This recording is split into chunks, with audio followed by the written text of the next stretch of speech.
What's up, everybody? Welcome back to The Pulse. Today we're diving into a topic that's paramount in our interconnected world, and that is staying safe online. In an era where digital landscape is vast and ever evolving, we want to remind you of the essentials of online safety. So whether you're a tech-savvy individual, a concerned parent, or someone just starting to explore the wonders of the internet, this episode is packed with insights to keep you secure. So join us as we navigate the virtual landscape together, ensuring that every click, share, and connection is done with mindfulness and security in mind, right here on The Pulse. In a nutshell, online safety is something that can be a really scary thing, but also can be a really easy thing to stay on top of. By considering safety measures, users can minimize risks, maintain control over their online presence, and enjoy a positive social media experience. Using social media safely involves being mindful of what you share, protecting your privacy, and staying aware of potential risks. And I want to talk about some specific tips for helping people stay safe using social media platforms. So the first tip that I have is to get familiar with your privacy settings. Review the privacy settings on your social media accounts and adjust them to see who can see your posts, your profile information, and your photos. Limit access to your personal information only to friends or trusted contacts. Be selective with friend requests. So only accept friend requests or follow requests from people that you know and trust. Be careful about adding strangers to your network, about adding people that you feel suspicious about. If you're not sure about adding somebody, don't add them. So Facebook can make that a little difficult, which is frustrating. Because there was a little while when like people from Special Olympics would add me, and I'd be like, oh, I probably met them at one of the many competitions that I've been to, and I will add them. And I stopped adding people just because they're part of Special Olympics because I have added a few people and had very uncomfortable messages sent to me. And yeah, so unless I'm 100% sure that I have sat down and had a conversation with them and was like, yeah, we should be friends on Facebook, I will not add anybody anymore just because they're part of a similar network that I am. Because, yeah, so yeah, just because somebody is part of an organization that you are also part of does not mean that they are safe. That's so true, and they don't always have the best intentions, right? So that's a really good point. Thank you for sharing that. Another thing to be aware of is to be selective with what you post. So before sharing a post, a photo, or even a comment, consider the potential consequences. Avoid sensitive or personal information that could be used against you, like your phone number or your address. Leave these things private. It's pretty easy to avoid sharing your personal information online. Just don't. Avoid oversharing. So be mindful of what you share and how much information you give away on your social media platforms. Avoid posting details like your exact location. Schedule upcoming travel plans, because these kinds of things can be used by criminals or stalkers or even people that just like you don't really want them to know what you're up to. And yeah, it's also really easy to overshare because who's looking at you? Nobody. People are looking at their screens. You can type whatever you want into your phone. It's also really easy to sort of use your social media as like a journal almost. People will just like say rando thoughts, and a lot of it is kind of cringe and oversharey. We all, I guess, decide to choose our own what we decide to share. Anyway, another way to stay safe online is to use strong passwords. So setting strong passwords and unique passwords for your social media account and enabling two-factor authentication is super beneficial, really easy, and is just a nice built-in way to help you keep your things a little bit safer and keep your accounts safe from unauthorized access.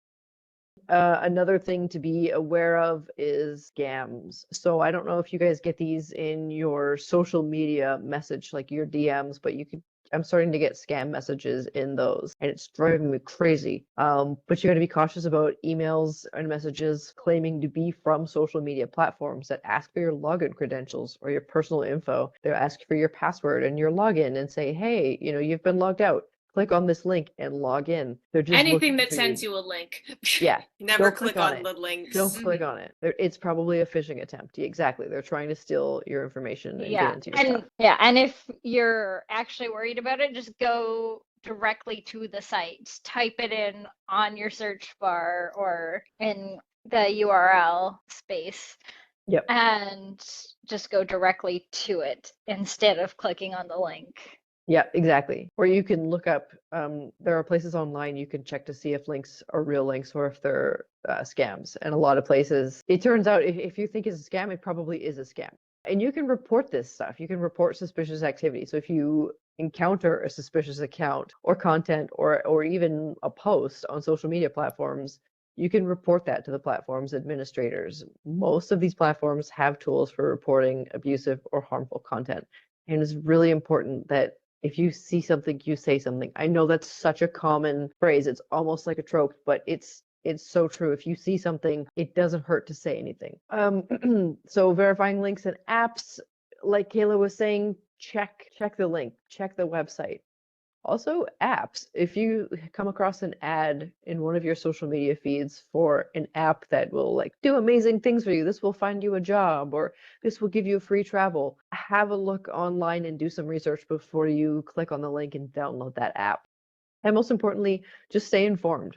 So keep informed about updates on your latest privacy settings and security features, and try to stay up to date with news and alerts about potential security threats and data breaches on social media platforms, because those things will be announced. If there's a breach or a shutdown, Facebook is going to say, hey, we had a breach, we're going to shut down. Or Twitter will have, we'll go blackout for 4 hours or whatever it is until they sort that out. So try to pay attention to see if something suspicious is happening or if it's just happening to you. So these are just some super easy tips and easy ways to stay vigilant using social media and protecting yourself and your privacy online. Oh, also, using a fake name or also just not including your last name. Yes. And also, not showing your face if that fits with what you want to post. Oh yeah, you can use like avatars too, right? Yeah. Yeah, I think it depends on like the account and what you're trying to do with the account. But yeah. Yeah, I've seen people like there's this whole like wearing like a mask and glasses. That's a thing like on like TikTok where it's like these people like are like I guess younger or they just don't want to show their face for whatever reason and they just do that. Like they're still able to like make like talking videos and posts and stuff, but like they do that. Yeah, or like another thing I think maybe is good to mention is just to be very careful about the pictures you post of other people or just that have other people in them just randomly that isn't even your intention. I'm always very careful about that. I like blur people's faces out that are in the background. I don't want to be like posting somebody else accidentally. And I'm pretty careful about the images that I post of like kids. Also like, I'm not posting, if I've got like a picture of my little sister and also her friends, like I'm not going to post that picture and not like, because I don't have their parents' permission and stuff like that. Put emojis over their faces. Yeah. Well, yeah, and then Yeah, that leads us to the conversation about consent. Like, do you have permission and consent to share that image of that person? So that's also a really good point to consider and something really important for our community who, even at the age of consent, sometimes are still not able to provide that informed consent to have those images and videos shared. Oh, also when I sometimes I post pictures from like protests or something, and that like I'm always very careful to make sure there's like nobody else's face. Like I don't want to post anyone's face and get anybody like Doxed. yeah, like I don't or want like have people go after them. People like yeah. So I mean, it's not like the most likely with my random Instagram account with like 200 followers, but still like it's not not a risk I want to take for somebody else. So yeah, you don't want to be the cause. You don't want to be the reason someone could potentially have something not so great happen to them. Totally. You guys are amazing. Amazing. That does it for this week's episode of The Pulse.